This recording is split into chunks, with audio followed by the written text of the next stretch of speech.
भगवान श्री कृष्ण जी के अनन्य भक्तों को आज दिनांक 24 मई 2024 को अनंत सादर प्रणाम।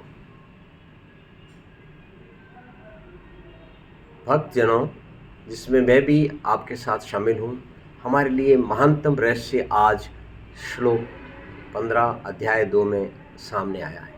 क्या हम अपना मानसिक भावनात्मक समन्वय बनाकर रख सकते हैं?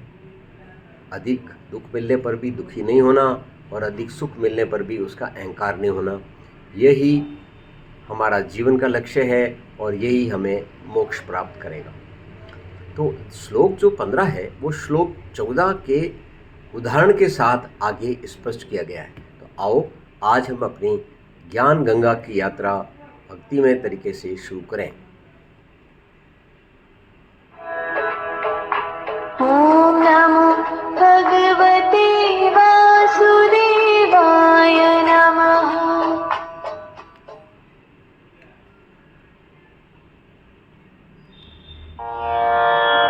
यं हिना व्यथयन्त्येते पुरुषं पुरुषेशभा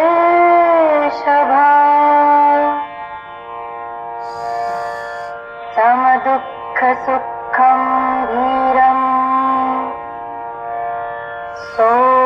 सोऽमृतत्वाय कल्पते।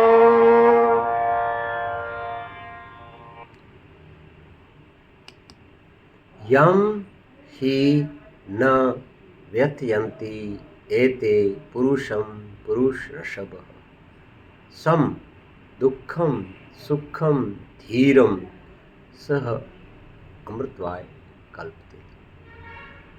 प्रभु जी के नाम स्मरण के बाद यदि कोई शब्द आपको बार बार अपने आप से कहना है तो है धैर्य, धीरज रखो, धीरज रखो और धीरज रखो। कितना भी दुख आ जाए वही शब्द धीरज रखो, कितना भी सुख आ जाए वही शब्द धीरज रखो। और ये धैर्य ही एक चीज़ है जो आपको मोक्ष के लिए सबसे योग्य बनाता है। तो इसी को हम संगीतमय भाषा में समझते हैं। नरश्रेष्ठ वह नर श्रेष्ठ है, इनसे रथा जिसको नहीं वह मोक्ष पाने योग्य है। सुख दुख जिसे सम सब कहीं।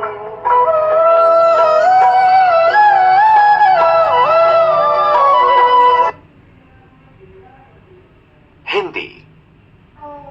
हे पुरुषर्भ, जो पुरुष दुख और सुख को समान समझकर उससे विचलित नहीं होता वह मोक्ष के योग्य होता है। कर्म सिद्धांत पर ही अपनी बात जारी रखते हुए भगवान श्री कृष्ण कहते हैं कि सुख दुख से किसी को भी विचलित नहीं होना चाहिए। जो पुरुष ऐसा करने में सफल हो जाता है या सक्षम है वो अवश्य ही मुक्ति के योग्य है। यहाँ वो अर्जुन को पुरुष ऋषभ कहकर बुलाते हैं, जिसका अर्थ हुआ सभी मनुष्यों में श्रेष्ठ। जीवन में हर कोई आने वाले सुख दुख की कड़ी से एक दिन व्याकुल होकर थका सा अनुभव करता है।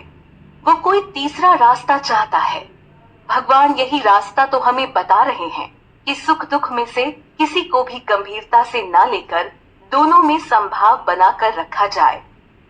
इसी से जीवन में स्थिरता आती है और मन शांति को प्राप्त करता है। व्यर्थ के कल्मश जीवन से खत्म होने लगते हैं और धीरे धीरे मुक्ति की ओर बढ़ता है।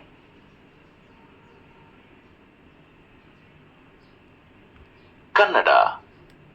ಹೇ ಪುರುಷ ಶರಭನೆ, ಯಾವ ಪುರುಷನು ದುಃಖ ಮತ್ತು ಸುಖವನ್ನು ಸಮಾನವೆಂದು ತಿಳಿದು ಅದರಿಂದ ವಿಚಲಿತವಾಗಲಾರನೋ ಅವನು ಮೋಕ್ಷವನ್ನು ಪಡೆಯಲು ಯೋಗ್ಯನಾಗುವನು. ಕನ್ನಡ. कर्म सिद्धांत पर ही अपनी बात